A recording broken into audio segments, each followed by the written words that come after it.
piccole raccomandazioni perché purtroppo lo spazio è piccolo, ma questo c'è. C'è stata tutta la volontà di provare a trovare uno spazio più grande, ma non c'è uno spazio più grande a Pula dove possiamo fare un lavoro teatrale che ha delle necessità rispetto proprio allo spazio, al pavimento, al suono, il rumore, eccetera. Quindi mi dispiace che sia difficile la condizione logistica, però è quella che possiamo offrirvi sia come amministrazione che come soggetto autore e responsabile della parte artistica del progetto. Detto questo, siccome siamo veramente tanti, vi chiedo di prestare molta attenzione ai vostri movimenti, perché lì ci sono degli oggetti che si chiamano piantane, che sono degli oggetti elettrici. Quindi molta attenzione a non toccarli, non urtarli, soprattutto se vi alzate, quando vi alzate, perché sono pericolosi. Sono fari legati all'elettricità. E questa è la prima cosa. La seconda cosa, vi chiedo di spegnere i cellulari, perché è importante per quello che vedrete che non ci siano disturbi esterni, perché in scena abbiamo 33 attori più 15 persone che per un piccolo momento cantano ed è molto complesso gestire tutto questo, quindi vi chiediamo di avere una disponibilità, nonostante la fatica delle posizioni, seduti stretti, schiacciati, di avere un'attenzione rispetto a quello che sta succedendo. Il lavoro è lungo perché sono in tanti, quindi dare uno spazio a tutti ha comportato ovviamente ampliare necessariamente la drammaturgia. Quello che raccontiamo è la storia della Sardegna seguendo la tradizione di questo progetto di formazione teatrale che va avanti ormai da quasi 6 anni. Quello che raccontiamo viene dopo quello che abbiamo già raccontato negli altri anni ed è il periodo tra l'830 e il primo Novecento. Apriamo con le rivolte dei primi contadini del periodo delle rivolte a Sugonnotu, gli spropri della terra, la legge delle chiudende, e chiudiamo con Buggerru, l'eccidio in cui hanno perso la vita 4 minatori. Che dire, niente, io sono emozionata perché siete tantissimi e il lavoro ovviamente è il frutto di un impegno gigante da parte di tutti quelli che sono stati coinvolti. Io, loro, chi ha collaborato, cioè tutti. Poi vi dirò 2 parole alla fine, intanto buona visione.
di lunghi silenzi, di orizzonti ampi e puri, di piante fosche, di montagne bruciate dal sole e dalla vertigine.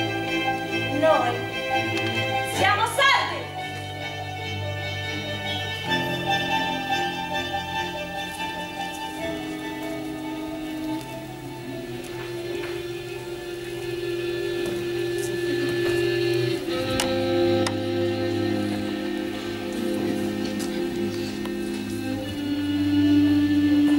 La terra concede generosa i suoi frutti. Non saranno scarsi se solo sapremo riempirci le mani.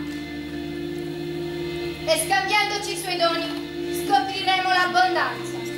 Ma se lo scambio non avverrà in amore e in giustizia generosa, resteranno solo avidi e affamati. Non tolleriamo che tratti con noi chi ha la mano sterile. Ci renderà chiacchiere in cambio di fatica. E se verranno cantori, danzatori o suonatori, compriamo pure i loro doni. Ciò che ci offriranno sarà cibo per la nostra anima.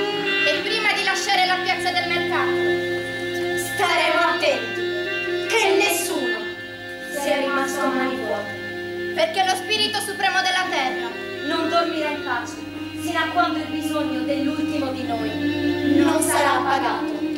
La terra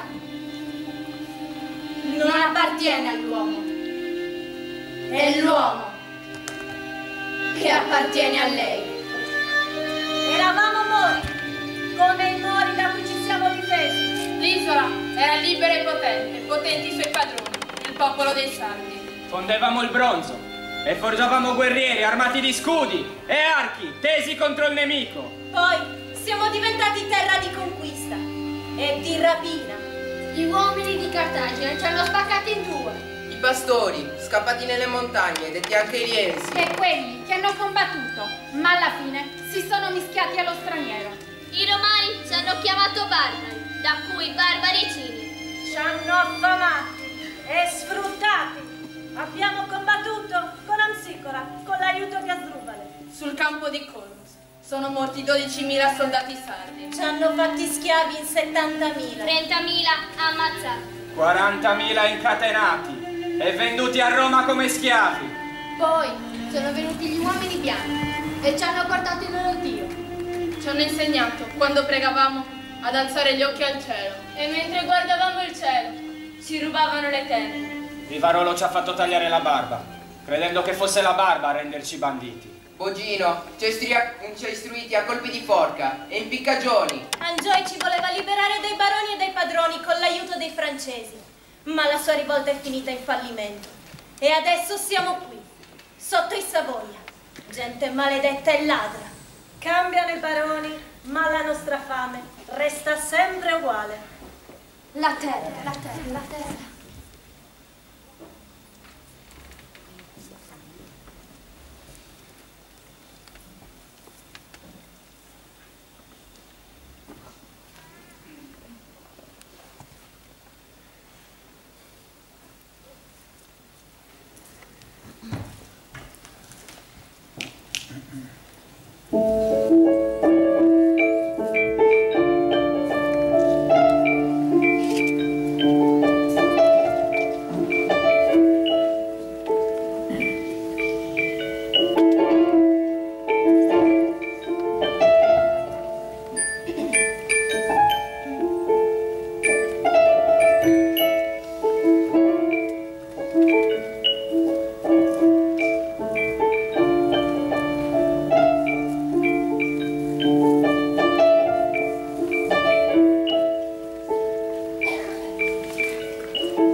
petit cadeau, un presentino per Madame préférée, la mia Evelie.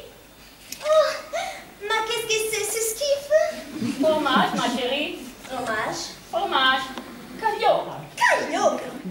Caglio.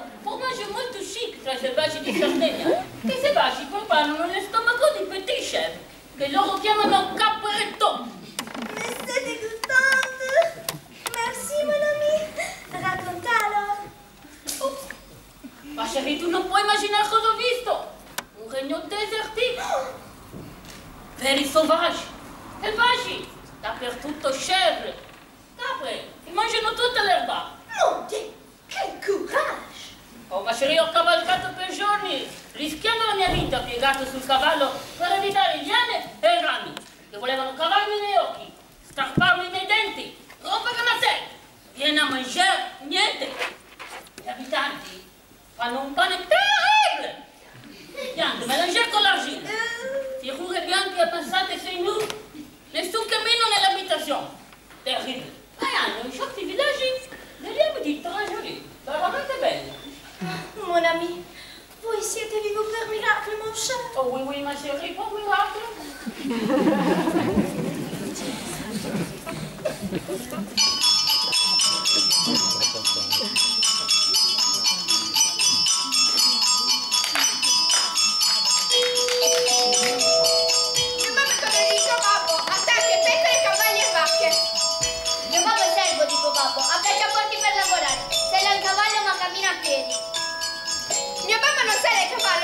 Sopra, dorme sul letto e non ha dolore di ossa.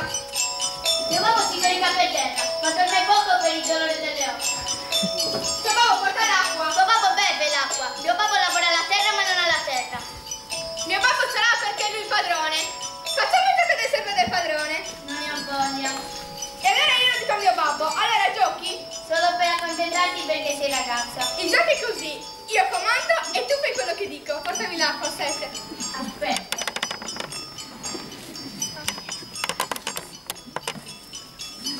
Ma che cosa stai facendo, disgraziato? Lo sai che se ti fa il padrone mi ammazza! Se tu vuoi rimanere serva, resta serva. Io non ne voglio di padroni. E quando sono grande ti piscia in testa il padrone. Poi la lastima alluppata o via sta. No, non è cattivo, è la fame che ti fa dire queste cose. Non mi senti, bene no? No, che c'è il soldato Reggio. Ma chi? Il soldato Miscorreggio. Ehi, a lui! Sono soldato, sono Reggio, mi scorreggio e poi dietreggio. Per nascondere la puzza, mi nascondo nella truppa piemontese. Spara ad ogni sassarese, spara i sardi belli e brutti per difendere i numeri. Sono servo del padrone e tu mi chiami cagalone.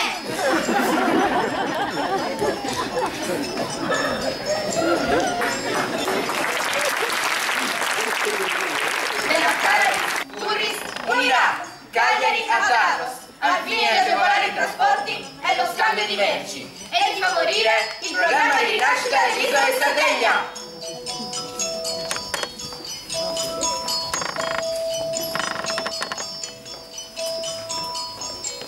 Se la può tenere la sua strada, Carlo Feroce. Non parlare male del nostro viceré. Ha abolito la tortura e le pene corporali. Eia però, a Francesco Sergio Sana, a Francesco Gillotto ce li ha fatti impiccare. E che cosa avevano fatto? Parla piano, che se ti sentono ti ammazzano. Niente avevano fatto. Si erano messi dalla parte dei contadini a Sant'Ursuccio, contro i padroni. Ma dice che il re è contro il feudalesimo e lo vuole abolire. E ha in mente per tutta l'isola il piano di rinascita.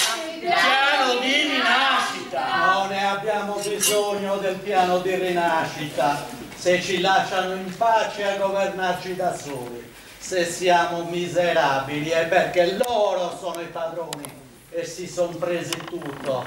Ci hanno tolto anche le leggi della nostra cara regina Eleonora. Il codice Feliciano ci ha messo. Stavo bene con le leggi di Eleonora. Cosa mi rappresenta il codice Feliciano? Un cazzo mi rappresenta. Io, facciamo lo stato. Mettete la statua. Dice che devi dimenticare la strada nuova. Quella di mandarlo.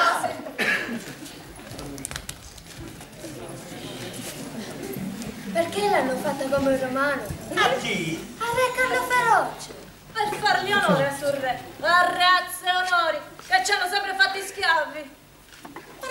Cagliari che gliel'hanno fatta la statua per fargli onore per la strada nuova. E a razze onori, l'ho sempre detto, che noi sardi siamo nati gallonisi e moriamo gallonisi. Certo, sarà a me a decidere, invece che la statua, gli facevo trotti a faccia. E accavata, che sei maleducata. Però la strada già ci serve. Meglio era se ci lasciavano gli alberi, che ci difendono dalla malaria e dalla siccità, che grazie al cielo non ci mancano né l'una e né l'altra. E che gli serve legna per fare navi nuove, perché là in continente fanno industrie e hanno prodotti da vendere. Infatti, solo a Scalo Montiferro 7500 ne hanno tagliato. Hanno disboscato tutta la quirra, i maledetti. Al contrario l'hanno messa alla statua! Non devi, gallone, manco una statua saremo a me! Oh, Galloni! Sì, che l'avete messo al contrario! Piano, piano! Per ordine di Vittorio Emanuele, viceré di Sardegna, qualunque proprietario potrà liberamente chiudere di siepe, di muro o avvallar di fossa qualunque il suo terreno, non soggetto a servitù di pascolo, di passaggio, di fontana o d'abbeveratoio. Potrà il comune, invece di chiudere i terreni di sua proprietà, deliberare di ripartirli in uguali porzioni tra capi di casa, di venderli o di darli in affitto. Già il re, caro Emanuele, auguro suo di mortal memoria, fra le sue molte cure, Per riferimento dell'isola di Sardegna, aveva il pensiero manifesto di favorire la chiusura dei terreni. è quindi convinto che l'isola riconoscerà in questo provvedimento detto delle chiudende l'ultimo impulso alla sua futura felicità. Certo, fatta la legge, trovato l'inganno. Nobilotti, ricchi prepotenti, clero, canaglie, politici ladri assetati di guadagno e di potere, usura, banale e comunità pastorali, migliaia di ettari di terre da pascolo, di fonti, di salti, di abbeveratoi per il bestiame. Scacciano pastori, pagano testimoni che dichiarano il falso, assoldano schiavi per erigere muri invalicabili, custoditi da militari ascoltati. Vittorio Emanuele, va a cagare! Tu e la tua legge delle chiudende. I primi a rimetterci siamo noi pastori, costretti a pagare canoni di affitto per pascolare le pecore. Ma quando mai? E noi ci siamo sempre arrangiati, tornando le terre di tutti. Un anno a pascolo, un anno a campo coltivato. La terra è di Dio, è di chi la lavora, Vittorio Emanuele Podesciu! Arrestatela! Subito! Bene. Eccellenza, il proprietario Mura sta minacciando tutti, ed in particolare alcuni poveretti che andranno a tagliarsi qualche poco di legna in vicinanza della sua tacca, per il grado di carcerare e impiegare. Eccellenza, il sindaco Giovanni Pirani dice che spenderà la sua vita se non bastano i suoi beni, perché non mica dei miserabili, e che tutti coloro i quali passano o entrano nelle sue tacche per dissetarsi saranno cacciati via, spinti dai calci sui cavalli. Signore, eccellenza, noi siamo miserabili, ma la conosciamo la legge, e dice che le fonti non si possono chiudere. Comprendo, comprendo. Voi miserabili avete sempre di che lamentarvi. Fa bene il sindaco a difendere le sue proprietà contro chi vuole privarlo di un suo sacrosanto diritto. Eccellenza, la città perirà se l'eccellenza vostra non volgerà lo sguardo su ciò che succede a noi, miserabili. I proprietari dei chiusi stanno dicendo e sparlando che tutti periremo ammazzati dalle truppe del regno.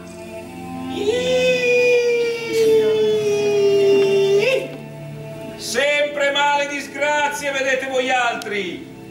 I proprietari dei chiusi difendono semplicemente le campagne sarde dall'abbandono e dall'incuria. Pitticca sta cagara, questa legge delle chiudende. Le terre se le sono presi quasi tutti i baroni. che hanno pietre e schiavi da pagare per tirare sui muri. Ora il pastore non sa più come sfamare le pecore. Quelli che erano campinini da pascolo, ora sono tutti di proprietà del barone Pedebro che fa cincuno e fa pagare affitto alto solo per passare. Per passare? Io per passare. E gli abbeveratoi? Non è rimasto libero neanche uno. Li hanno fatti recintare tutti, pagando gente per testimoniare il falso, facendogli dire che erano di loro proprietà già prima della legge, ma non è vero. Bisogna protestare e fargli sentire anche la nostra voce, dice lei. Demoliamo i chiusi! Distruggiamo i boschi e le tanche! Basta ingiustizie! Pascoli e pastori! L'erba delle tanche non cresce col sudore dei padroni! A morte dei datori fiscali! A morte dei ladri comunali! A morte dei datori fiscali! A morte dei ladri comunali! A morte!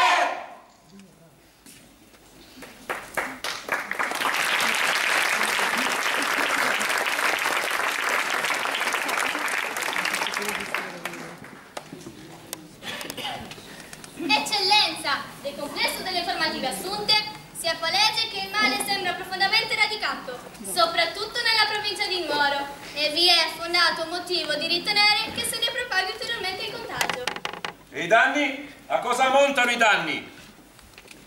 A Oliena alcune facinorose osarono demolire in quadriglia armata i chiusi di Don Antonio Tolo e altre tanche vicine. A Guspri, appicciatosi il fuoco in una montagna ghiandifera, si incendiarono 450 alberi. A Pula un grandissimo incendio distrusse una gran quantità d'alberi d'olivo, di peri, d'olivastri e 15.000 più fascine e tante altre macchie.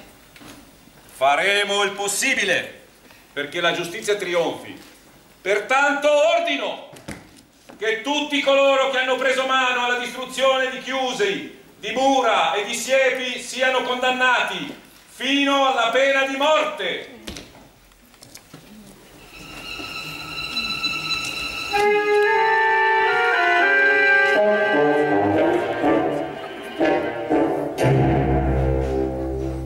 Egidio Dore di Oliena. A morte! Giovanni Palamattu di Olozzai, contadino. A morte! Francesco Bosa di Benetutti, pastore. A morte! Saturnino di Benetutti, pastore. A morticino. Agostino Salis di Nuoro, pastore. A morte! Gavino Colcomanno Basole di Nuoro, pastore. Ah, la pena perpetua.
Distruggono il sistema di gestione collettivo della terra, ereditato dalla notte dei tempi.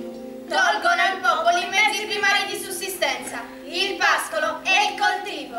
I sardi dei villaggi di montagna che sparano contro i costruttori e le guardie di mura a secco vengono chiamati banditi, ricercati e uccisi perché difendono quello che è loro di diritto fin dalla notte dei tempi.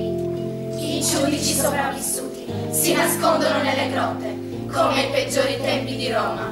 I primi hanno detto: quei cavalli pascolavano nel nostro, Il segno nella criniera è stato contraffatto. Quei cavalli erano nostri. Quando andammo a riprenderli spararono. Fummo costretti a sparare anche noi. Uccidemmo solo per riprendere i cavalli. I secondi hanno detto: prima di essere loro, quei cavalli erano stati nostri. Li rubarono una notte senza luna. Mio figlio era di guardia. Lo uccisero per prendersi i cavalli. 21 cavalli. Valgono la vita di un uomo? 21 cavalli. E questo è il prezzo? Riprendemmo i cavalli una notte senza luna. 2 pastori innocenti li guardavano e un fratello degli assassini. Risparmiamo i pastori per dovere cristiano. Vi dissero di essere fratelli? chiese il giudice. Lo sappiamo. I 21 cavalli vengano squartati. Le teste appesi su pali al centro della via del paese per 21 giorni. La carne lasciata in 21 posti diversi, agli avvoltoi, ai grifoni, alle formiche, ogni bestia del cielo e della terra. Che cosa da fare? Ammazzare cavalli? Dimentica che il cavallo è figlio del Signore non meno che l'uomo? E se proprio vuole ammazzarli, deve farci mirare le teste nel centro del paese?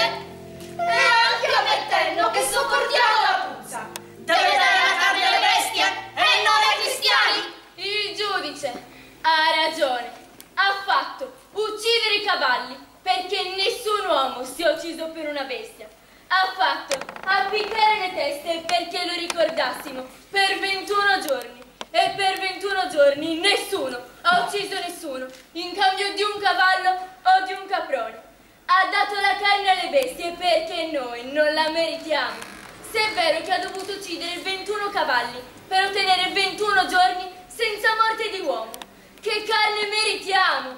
Nessuno in paese è in grado di invecchiare, neppure vigliacchi. Quello lo uccidete perché vi guarda sfidando, quell'altro perché distoglie lo sguardo attirando sospetti. Che carne meritiamo? Il giudice è giusto e merita il nostro rispetto. Ha ragione, Schina! La dobbiamo smettere di ucciderci tra noi! Meglio sarebbe guardare il nemico che ci toglie le terre!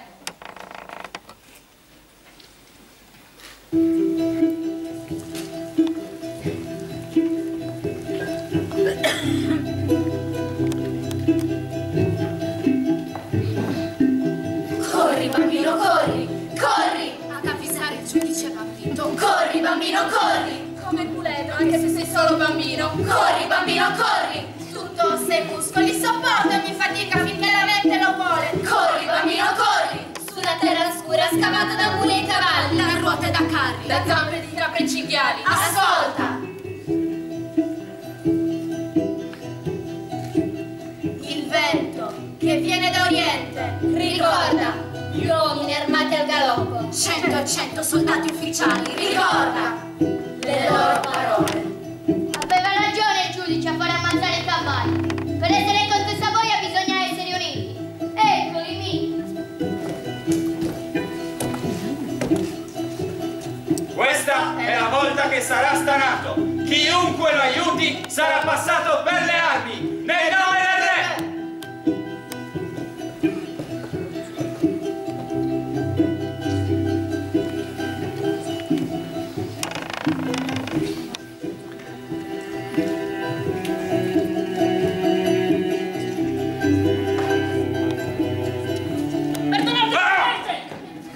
Vuoi morire giovane, soldato? No, ho udito ieri dal capitano. Hai origliato? Udito non volendo. La cattura del bandito è possibile, perché qualcuno del paese l'ha tradito. Tradito? Quella storia dei cavalli. Un soldato dovrà pur scendere in quella grotta per primo. Un soldato qualunque. E io non vorrei essere quel soldato. Un soldato qualunque? Mi fate scendere per primo. Il bandito è armato e alle strette. Non so se capite. È fidanzato a Torino che aspetta. Guardate il ritratto. Oh, cazzo! Aspettate, ha un'amica.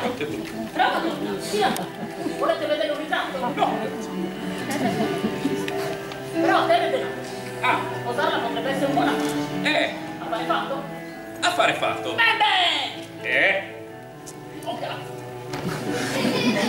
Come faccio a non perdermi nella grotta? Chi sei? Il figlio di Schina, giù.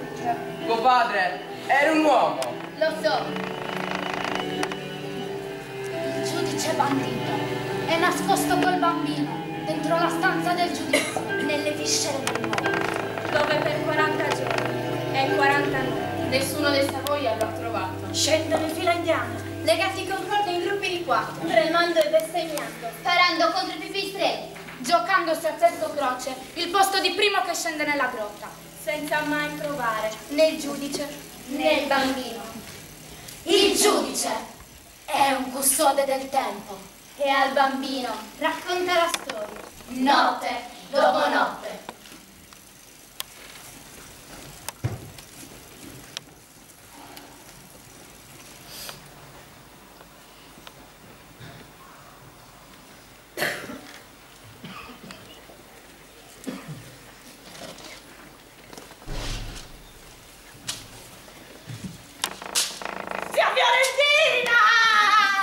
Cosa c'è, Dolores? Ah, sono la donna più sfortunata del mondo! Mio fratello, che Dio ce l'abbia in grazia, è morto fucilato un mese fa.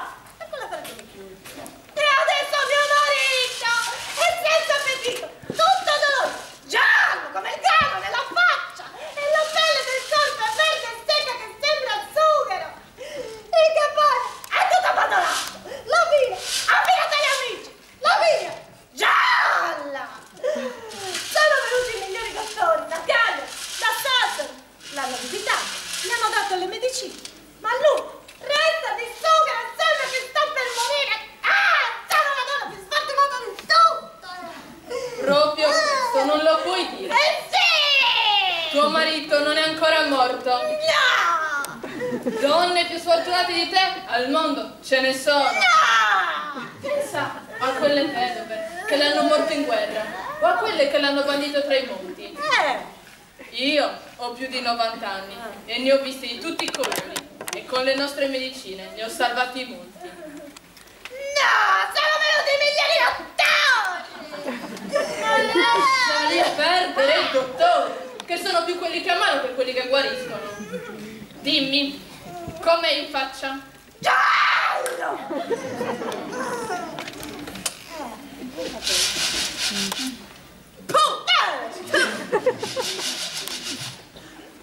Interizia! Bisogna agire subito. La medicina è infallibile, ma può essere già tardi. Devi portarmi 5 pidocchi. 5 pidocchi. 5 pidocchi di testa di uomo, vivi, non canini e non pollini. È meglio se belli grossi. Il malato li dovrà bere o in un bicchiere d'acqua o in un uovo crudo e non dovrà saperlo. Corri che non c'è più tempo. L'avete saputo di Titino? Ma chi? Il marito di Dolores? No, stava morendo di iterizia, dice che era giallo come la polente, adesso sano come un pesce. Sarà stata già fiorentina, le sue medicine altro che dottori sono.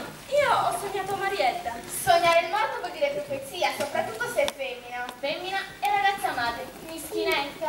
Cos'è che diceva? Diceva...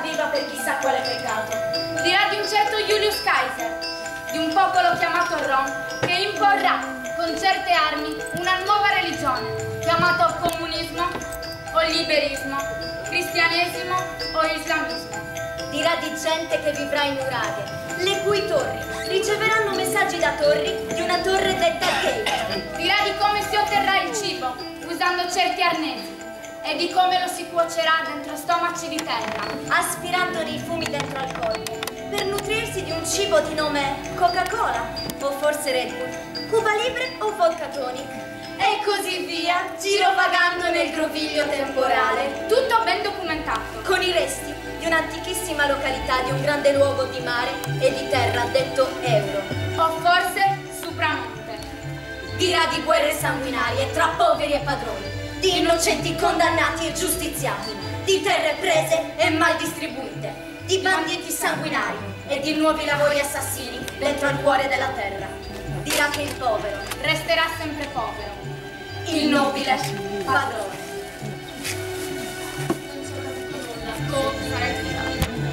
Chi sono questi?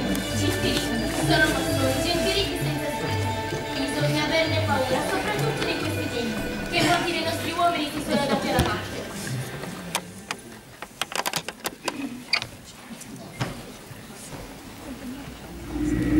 Passo il Papa!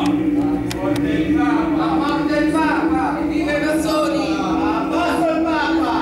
Evviva i massoni! Viva i massoni! Passo il Papa! Fuori il vescovo! Fuori i barotti! Fuori il vescovo! Fuori il vescovo! Morte il Papa!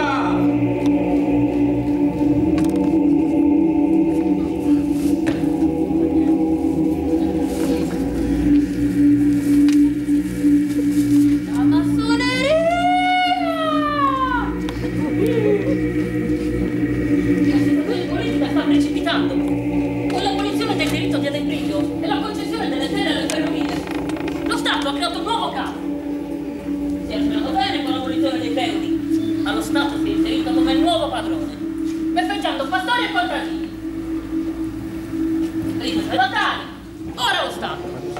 Le masse sono più affamate che mai, pronte a uccidersi per un foglio di mondo. E noi siamo solo le seconde vittime di questa situazione, perché anche le nostre decime sono andate a farsi benedire. Perdono, sono desolato, ma devo informarla, monsignore. Le autorità comunali hanno requisito i locali dell'episcopio per insediarvi la corte d'assise. Ritengono più importante la giustizia terrena di quella divina. I tribunali non giudicano più, condannano e basta. È mio dovere pensare alla salvezza delle anime. I massoni non l'avranno vinta. Mettersi contro certa gente non è prudente. Vostra eccellenza potrebbe avere molte noie. Personalmente, cercherei di trovare una soluzione, diciamo così, di compromesso. Alla Chiesa conviene tenersi buoni tutti, insegna la storia. La storia cambia, figliolo. Il popolo no. Al popolo conviene dare sempre ragione. Predicheremo in chiesa le malefatte dei massoni. Il popolo farà il resto. Per quanto riguarda le autorità locali, abbiamo già fatto un ricorso. Ma non dimenticate il passato. I vostri predecessori uccisi o cacciati con violenza. So bene la storia di questa disgraziata diocesi. So quale prezzo devo pagare. Deporre le armi ora sarebbe come perdere da figliati. Io non sono come i miei predecessori. Io non abbandonerò questo popolo in mano ai massoni. Avete ricevuto pesanti minacce. La mia strada è tracciata. Non intendo tornare indietro.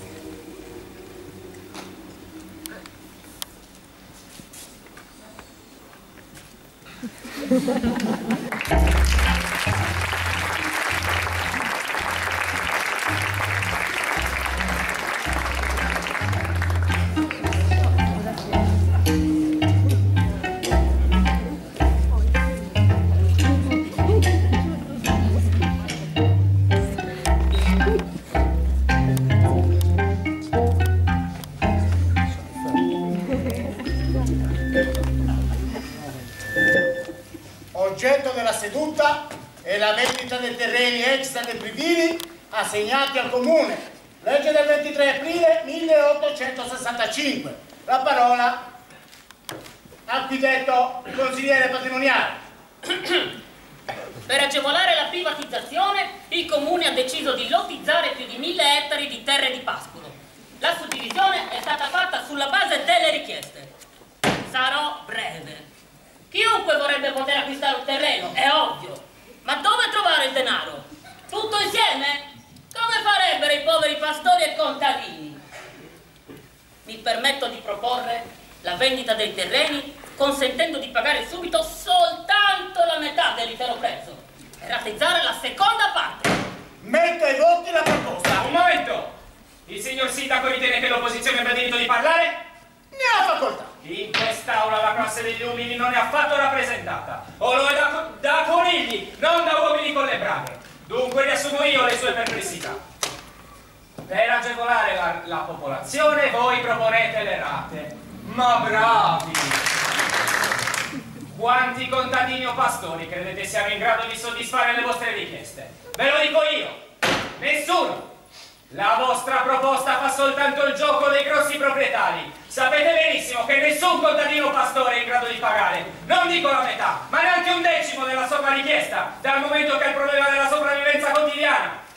Propongo che la proposta della maggioranza venga respinta e quanto ai terreni extradentrivili, chiedo che sia il comune a comprarli e suddividerli equamente tra la popolazione e meno ambiente. La vostra requisitoria è sfacciatamente diffamatoria nei confronti dello Stato e del Comune. Voglio che sia chiara una cosa: i terreni concessi dallo Stato vanno venduti subito. Il Comune non ha nessun interesse né convenienza ad accollarseli. L'amministrazione, signori miei, ha bisogno di denaro. Solo quando la terra sarà privata verrà lavorata con profitto e potremo finalmente liberare il popolo dal gioco della miseria che la tanaglia da secoli! Ah! I sardi al potere dimenticano facilmente la storia del loro popolo. Nel 1832 veniva condannato a morte chiunque osava proclamarsi contro i pochi potenti che portavano via la terra di tutti. Leggete i nomi di coloro che non fanno domanda d'acquisto. Che volete dire? Sono solo ricchi e potenti del paese, consiglieri comunali e perdonatemi, il primo fino a voi! Chiunque può acquistare terreni, nessuno può diventare contadini o pastori a parte richiesta! Sapete benissimo che non hanno denaro visto che muoiono di fame! L'economia si basa sulle forze attive, non su quelle passive!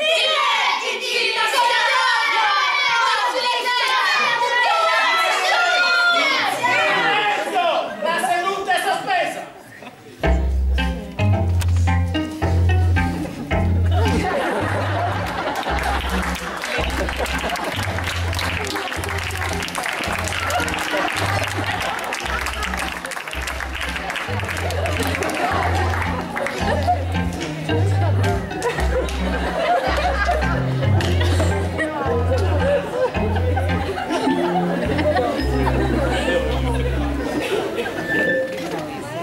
Anche se sei a Zamora, tutto fatto a Sassare di terra, sei caso questo mondo.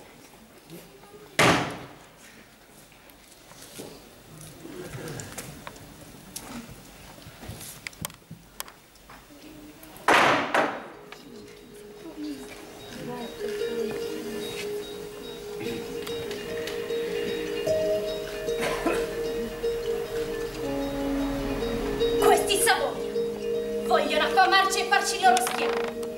I terreni non vanno bene, per nessuna ragione al mondo. Ci hanno portato via tutto, rubato ogni fazzoletto di terra, ogni metro di bosco, ogni roccia, ogni fonte. Vogliono oro per 4 file che cresce solo quando piove. Servi armati ogni chiuso, pronti a sparare se prendi 4 rami secchi nel periodo del gelo. Non gliene importa nulla se le nostre pecore muoiono di fame.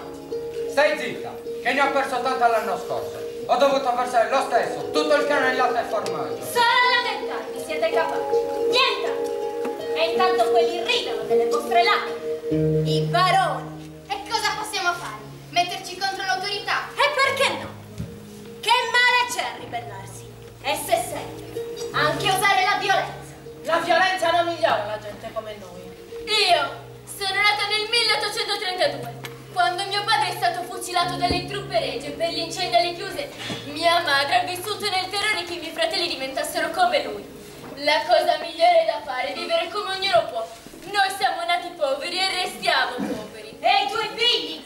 Li vuoi far crescere nella fame? Pasqua ha ragione. Dobbiamo smetterla di essere un gregge di pecore governato da un branco di lupi. Mio nonno ha tirato alla carretta come un asino. Mio padre ha seguito il suo esempio. Mio fratello è diventato un bandito. E io cosa sto facendo? La vita da miserabile sto facendo.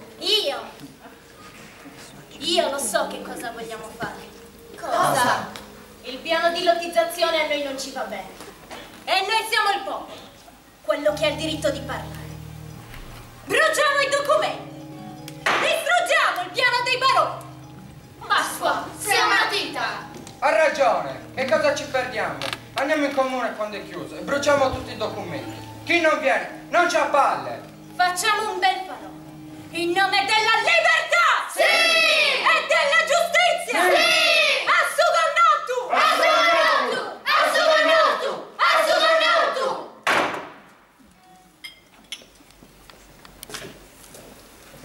Nane Dumeo,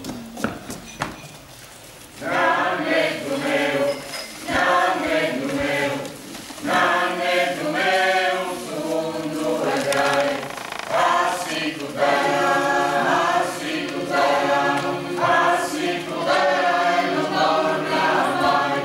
Nane Dumeo, Nane Dumeo, Nane Dumeo, Sundu Agare, Asicutara, Asicutara, Asicutara, e non torna mai. Siamo in tempo di tirannia, invalidare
atto vandalico commesso nella mattinata di ieri è un gesto ignominioso che trova riscontro solo nella vostra sete di distruzione. Credete davvero che sia il frutto della mente di pochi pastori e contadini ignoranti? La scintilla che ha fatto scoppiare la bomba puzza d'incenso lontano 1 miglio.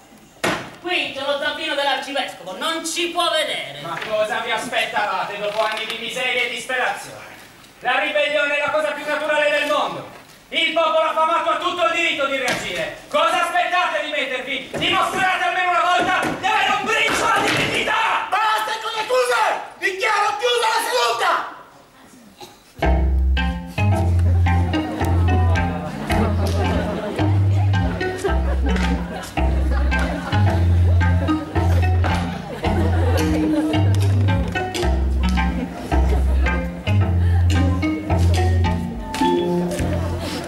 Li avete sentiti gli ispettori? Come no?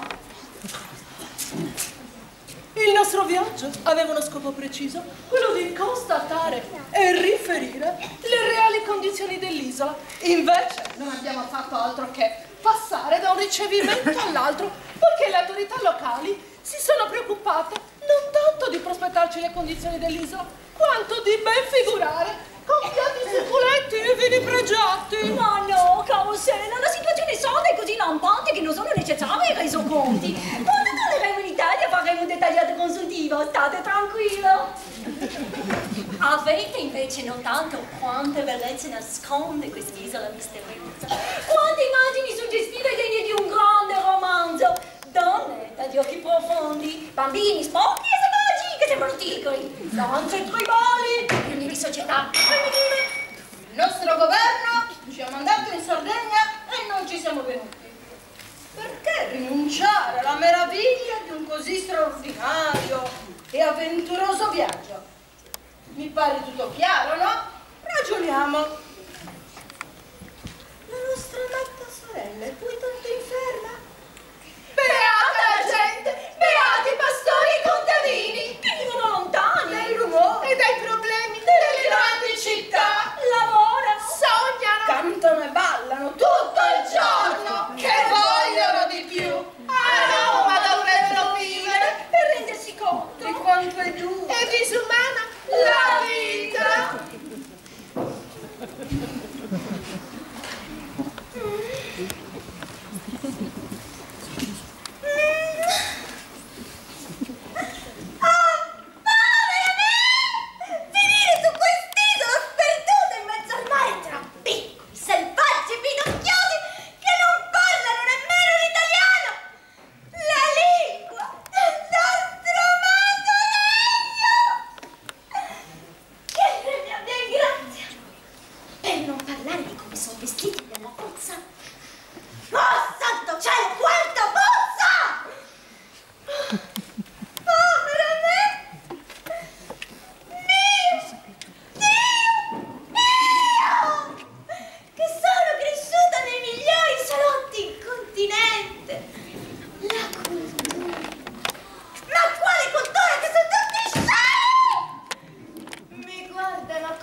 farina.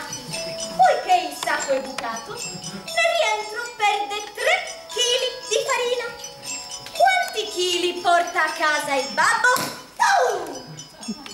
Mio babbo mica è simpro, non lo prende il sacco di farina se è bucato. Una volta per casa abbiamo 3 pecore e 2 capre. Se le metti insieme non diventano 5 capre, ma parlano 3 pecore e 2 capre.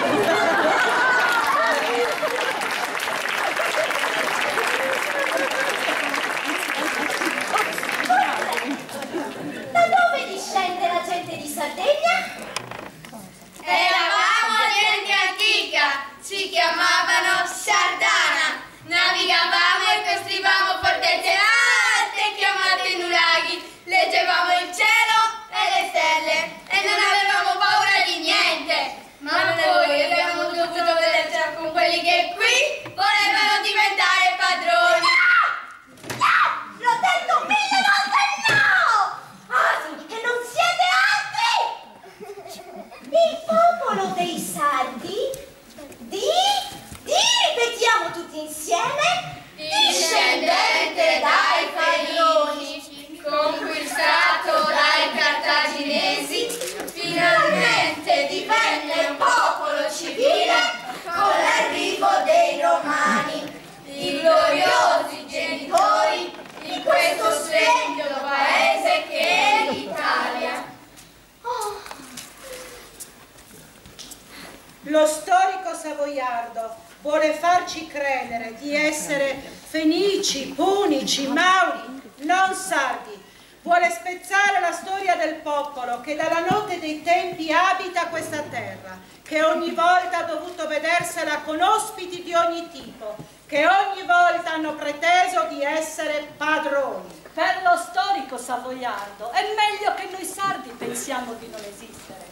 Lo storico savoiardo tenta di spezzare il filo che unisce la sovranità dei sardi al popolo dei sardi. Vuole dimostrare che quella sovranità è andata perduta più e più volte.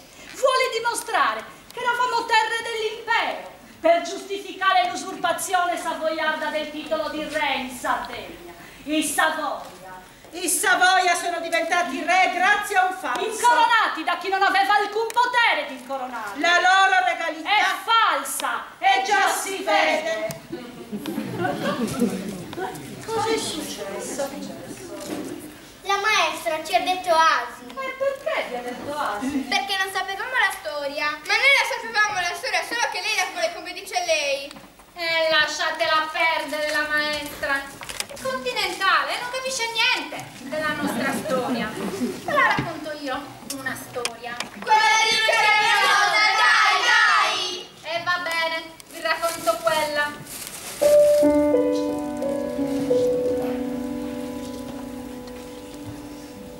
Era una sera, calda, come questa sera. Nello stazzo di cui parlo non vi erano neanche 10 case. Distava dal paese poco più di 1 chilometro. Vi era lì, su Gonkai dei Sushi, una pietra alta più di 7 metri, una parte sottoterra e la parte fuori, bene in vista. E non era così alta. Certo, perché durante un temporale un fulmine l'ha colpita, spezzandone una parte. C'era stata, a quei tempi, un'alluvione che aveva spazzato via il ponte che collegava a quella tanca. Un passante, una sera, incontra lì vicino Lucia Rabiosa, una donna di cui tutti avevano paura, perché si diceva fosse strega. Portava sulla testa quella grossa pietra. A cosa ti serve quella pietra? Chiese lui. A costruire il ponte, fa Lucia. Ah, se l'hanno già fatto nuovo il ponte. Dice lui. Malavito! Urla lei e lancia la pietra così forte che quella si conficca nella terra. Dov'è ancora? E voi non vi dovete allontanare perché lì vicino, a Sugonkai dei Sushindusu, Lucia Rabiosa si aggira giorno e notte ed è arrabbiata più che mai. Beh, è ora di andare a letto. A nanna!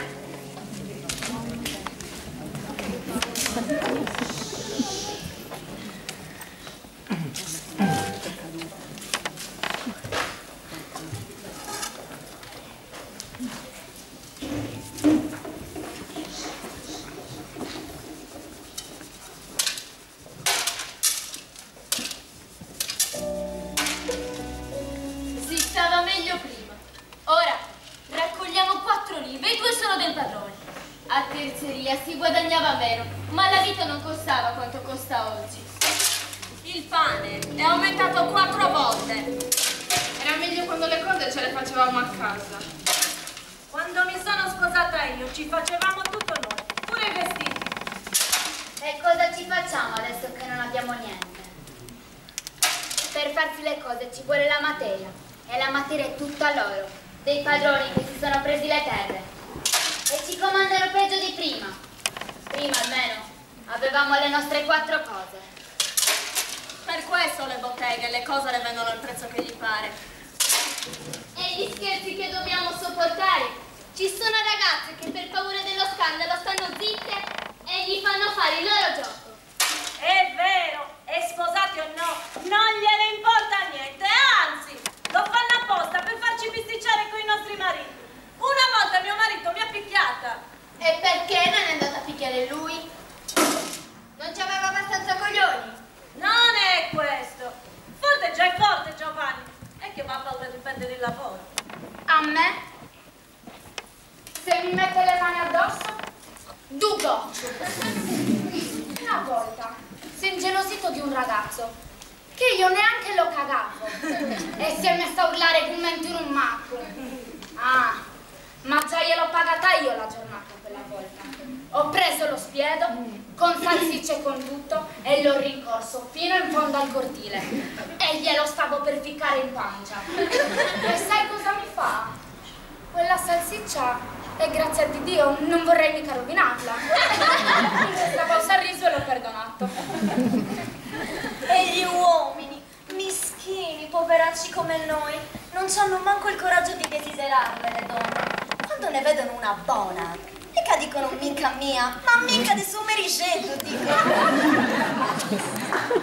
Disgraziati! Non riescono a sposarsi, quella troppa di bruna, resterà mica in mano per tutta la vita. Mince, Zettina, nascondiamoci.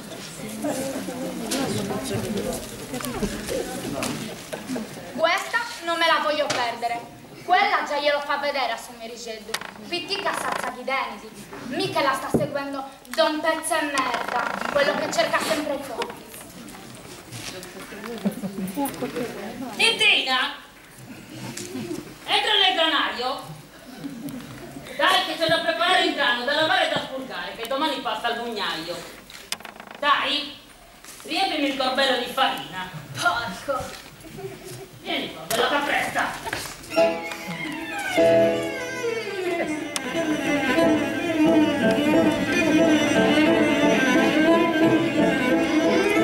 Cosa ci fai con quella leppa?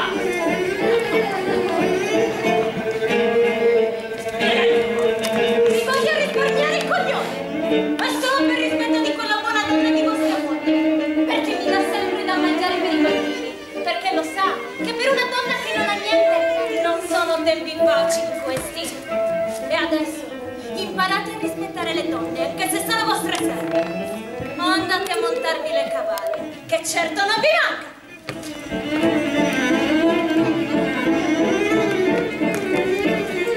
Tutta quella leppa, ragazza! Tutta la brutta ragazza! E se lo chiamavo!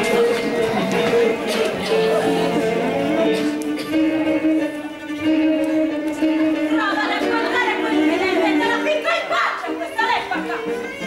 Hai imparato bene dalla scuola di tuo zio, eh? Lo sa tutto il paese! Che fine ha fatto Marietta?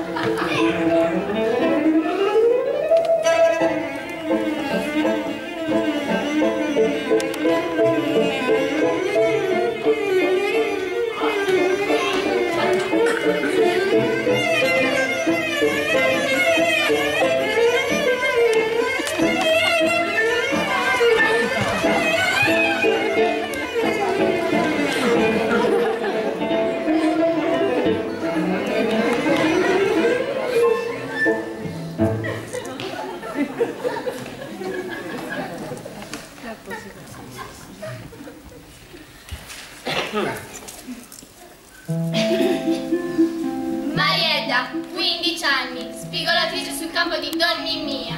Alta, soda, di una bellezza appariscente.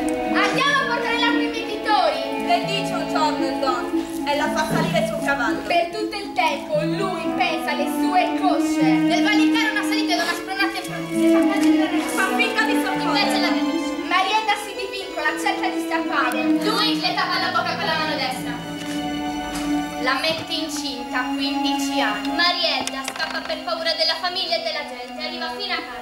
Fa nascere il bambino. Non ha soldi e va a servizio. Serva di un altro dono che di nuovo non resiste alle sue grazie.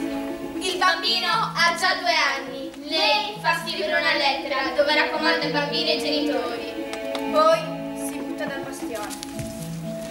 Bella come un fiore. Ha 17 anni.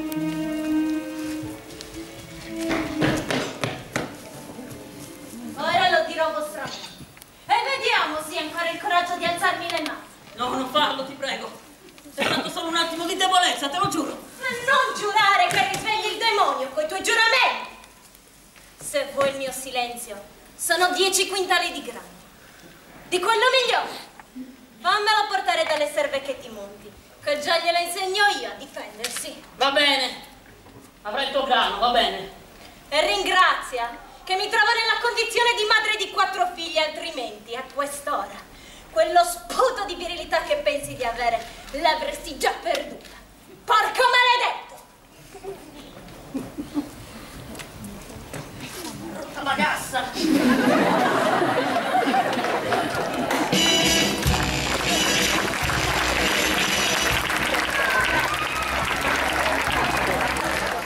Basta con l'ingiustizia, basta con la schiavitù. Guardate bene, nessuno voglia di andare a servire il signor Mimmia, nessuno voglia di andare a portare il bestiame al suo pascolo, per niente. Guai al servo che entra in casa di signor Mimmia.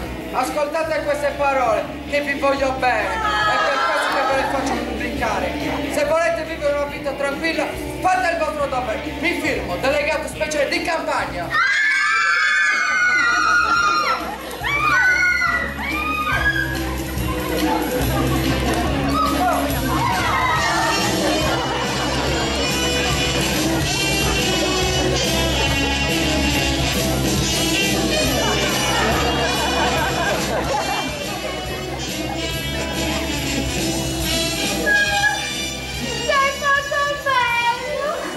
Io, se era per me, con uno così, me ne scappavo in capo al mondo.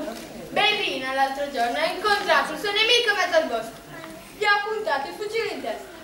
Smonta, inginocchiati, gli ha detto.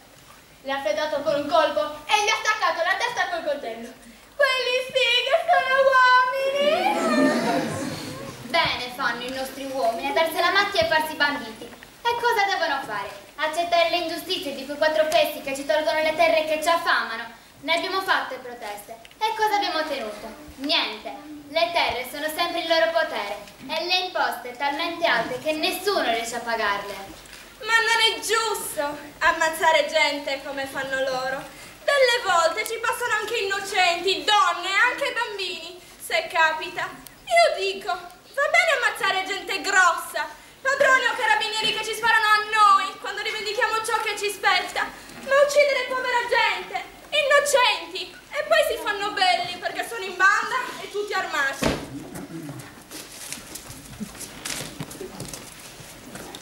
Stiamo cercando i fratelli Sanna, Serra e compari della loro banda. Avete notato qualche cosa, ah? No. Niente, capitano. Avete visto qualcuno che messe l'aria ad un bandito? No. Se non lo sapete, sono 8.000 lire d'Italia sulla loro testa. 8.000 lire d'Italia. Noi non abbiamo visto niente. Mai che glielo diciamo. La solita omertà. 72 latitanti solo nel nostro circondario e non passa giorno che non ci sia un omicidio o una rapina. Ma basta, è ora di farla finita. Mandiamo giù una brigata, un battaglione e una bella catena di fucili e voglio vedere io corpo d'un diavolo se non li portiamo via, se non li ammazziamo tutti sti cinghiali. Un reggimento. Vorrei portarci un po' a voi altri per quelle forre dirupate. Tutta buchi, boschi e prunaie. Là dove si perde anche la propria ombra. E poi, vedete, quando uno di quei diavoli è nella sua tana, in una di quelle tane, notte solo a lui e alle volpi, allora non c'è bersagliere, mio caro, non c'è alpino al mondo che basti per tirarlo fuori. Signor delegato, venga subito! Hanno ammazzato 2! Dove? detto Cabroni dal Grattamano. Figli di cagna, andiamo! Prendiamoli quei cinghiali! Prendiamoli!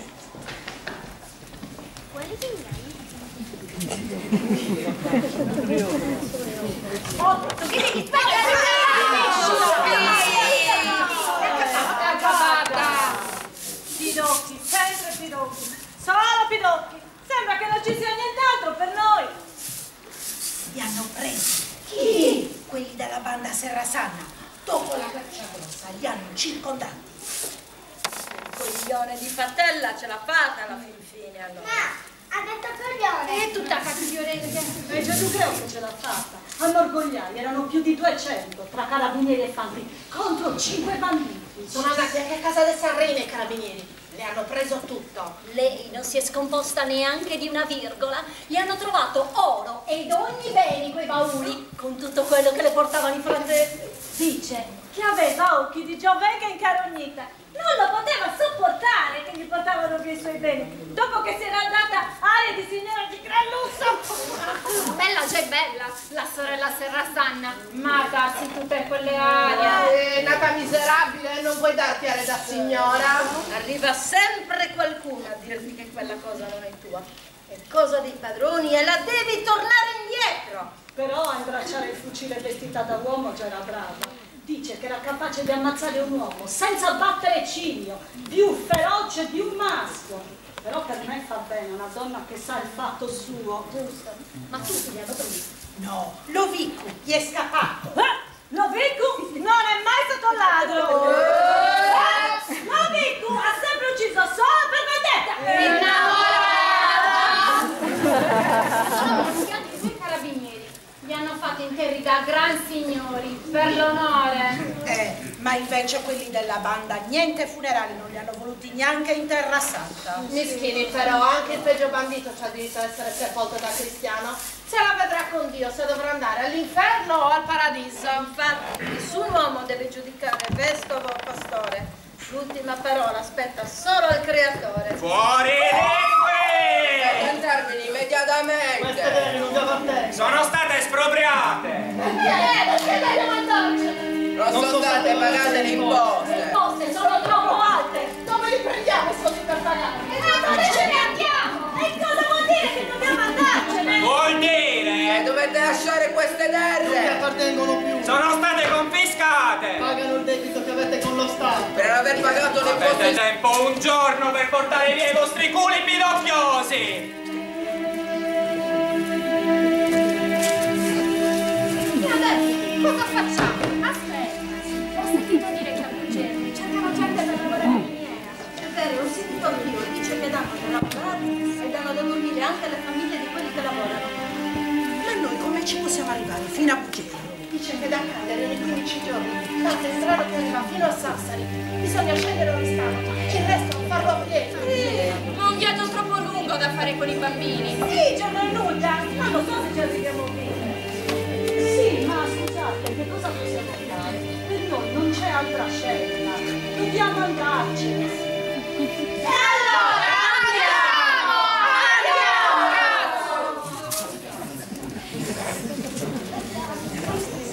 Ma chi sono quei fantasmi?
bambino, quando guardavo il mare, sognavo di diventare padrone di un veliero e andarmene in America, dove tutti sono ricchi, mangiano ogni ben di Dio, hanno vestiti eleganti, cravatte e capelli, scarpe bianche e nere e tasche piene di portafogli gonfi.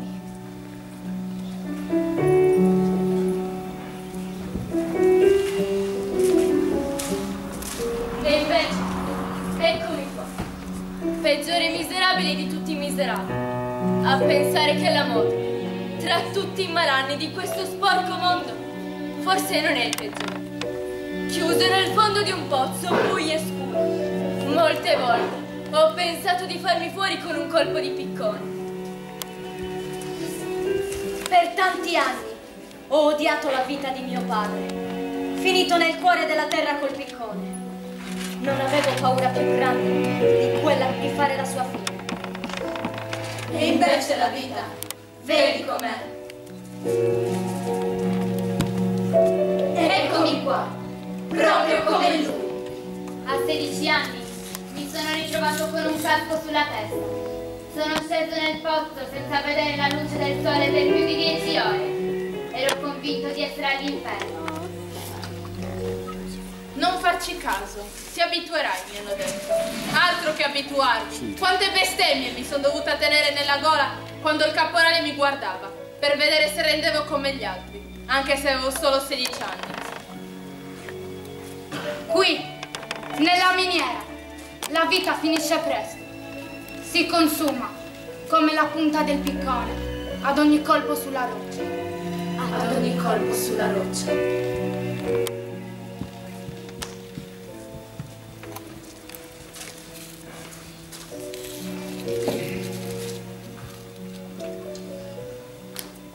Quel fettente di Giorgianes ci ha tolto l'ora di pausa per mangiare. Cosa? Ho detto proprio quello che avete sentito. Niente pausa da qui in avanti. Pitico su bastardo, non lo sa certo lui come si sta a luglio-agosto nei cunicoli. Non c'entra il mestrale a rinfrescarci. La pausa l'abbiamo chiesta per il caldo, almeno nei mesi estivi. Dice che la miniera deve essere competitiva con le altre, che deve produrre di più, così può dare più lavoro. Si vuole arricchire sulla nostra pelle, greco. Io mi rifiuto. Non sei solo. È già arrivato Cavallera, il sindacalista, e ha proposto lo sciopero, ma molti hanno paura. Qui il sindacato è ancora debole. Non c'è unione. La gente c'ha paura di perdere i lavori. Qui in mezzo ci sono troppe pecore. Qui ci stiamo perdendo la vita, altro che lavoro. Se Cavallera ha deciso di scioperare, dobbiamo fare come dice lui. A Carloforte, con i battaglieri, ha ottenuto grandi risultati. Si è fatto anche arrestare, ma non gliel'ha data vinta. C'ha le palle, Cavallera. Cosa stiamo aspettando allora? Aio, iniziamo questo sciopero! Vogliamo la pausa! Non siamo bestie! Vogliamo dignità! Anche gli animali quando mangiano si fermano! Niente pausa, niente lavoro! Silenzio! Cos'è questa confusione? Ritornate subito ai pozzi! Ho detto subito! Ingegnere, gli operai non fanno che il loro dovere. È una questione di dignità. L'ordine che avete dato di non fare pausa per mangiare non trova nessuna giustificazione, né umanamente né giuridicamente. È inammissibile. Il diritto degli operai è quello di essere pagato e noi li paghiamo. Questo è schiavismo. Le richieste dei minatori sono contenute in questo documento. Pausa a pranzo, uffici di collocamento, contratti regolari e cassa pensione. Tu vieni un po' qua. Non sei contento di lavorare il cagnone? Signore, noi abbiamo sempre avuto rispetto per voi e per la società. Noi siamo poveri e ignoranti, non le sappiamo queste cose. Noi abbiamo provato a dirlo al caporale della pausa, ma ci ha minacciato di licenziarci. Stai zitto! Vi do un giorno di tempo per approvare quel documento e intanto lo sciopero va avanti. Lo faccio vedere io! Lo sciopero continua! Anche i minatori sono esseri umani! La pausa per mangiare è un nostro diritto! Contratti regolari! Diritti umani! Vogliamo anche noi la nostra dignità! Cos'è questo disordine? Cos'è questo disordine? Stiamo scioperando, è un nostro diritto. State disturbando l'ordine pubblico! Lo sciopero è un diritto, siamo dalla parte della legge, non siamo criminali. Qui comando io. Dovete andare via immediatamente!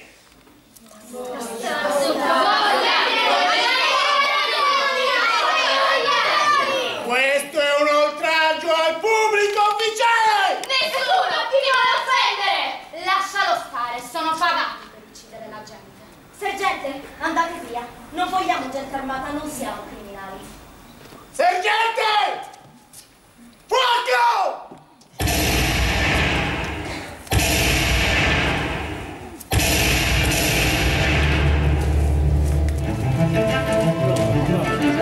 Felice! Hanno ucciso Felice! Ma che sta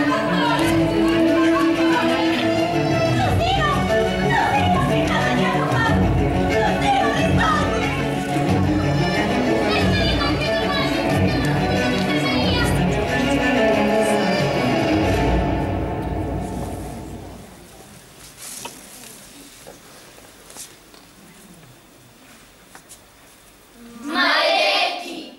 Boia! Maledetti!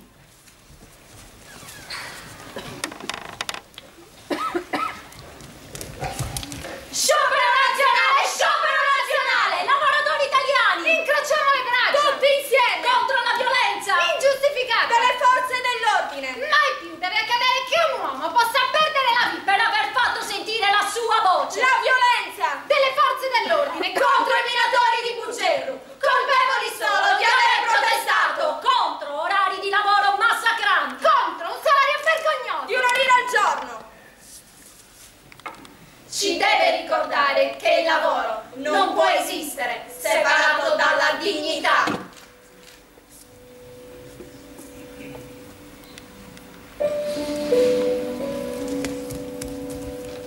E invece il mondo quando finirà in fuoco. Lo sapete? In fuoco? Io sapevo in acqua, come nei tempi dell'arca di Noè. Ma che in acqua? In fuoco e fiamme. La sai la storia di Sant'Antonio e del fuoco? No. Quando Sant'Antonio faceva l'eremita da queste parti, è sceso all'inferno, ha preso il fuoco e lo ha dato agli uomini. Gli uomini erano tutti contenti perché prima non l'avevano. Ed è per questo che il fuoco è sia buono che cattivo. Buono perché ce l'ha dato un santo, cattivo perché è preso dall'inferno. Boh, ma a me a scuola mi hanno detto che ce l'ha portato Prometeo. Ma quella è la storia pagana. Che cosa vuol dire pagana? Di quelli senza Dio. La luna, specchiandosi, cambia colore. È pallida in cielo, ma è vario e cangiante il colore riflesso. Nell'acqua, non vedi, ma per strade di luce che ondeggiano al vento. I vecchi dicono che quelle sono le strade che portano lontano, dove finisce il mondo, o dove incomincia un grande mondo diverso. Quelli che partono di là dal mare vanno a cercare giardini di corallo e non troveranno mai. E non vedranno più neppure la strada di luce che segna la luna. Restiamo o ci mettiamo in fila e andiamo senza sapere dove. Io resto. Io vado. Io resto. Io vado, ma già torno. Anch'io vado. E dove andiamo? In America andiamo. In America.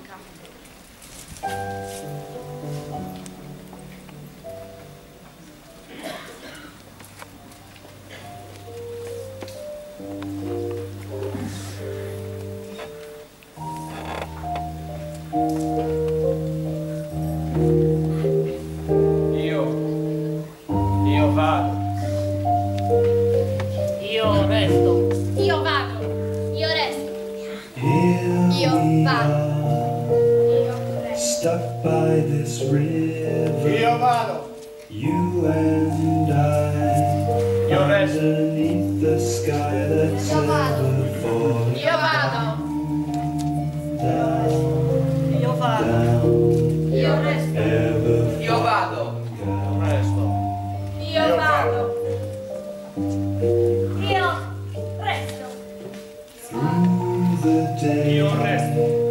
As if on an ocean, waiting here, always failing to remember why we came. I wonder why we came. Io vado. Io rimango.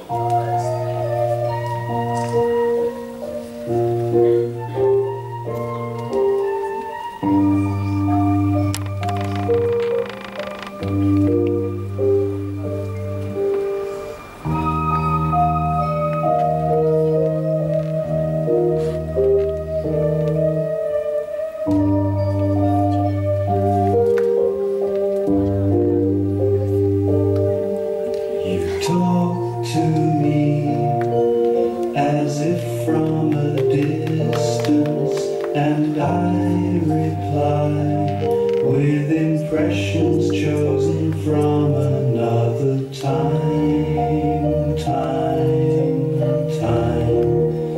from another time.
Soprattutto la grandezza, della regista, Rossella, dove sei, che mi impalla un po'. Mi piace stare vicino a voi ragazzi perché ci avete permesso davvero tanta gioia.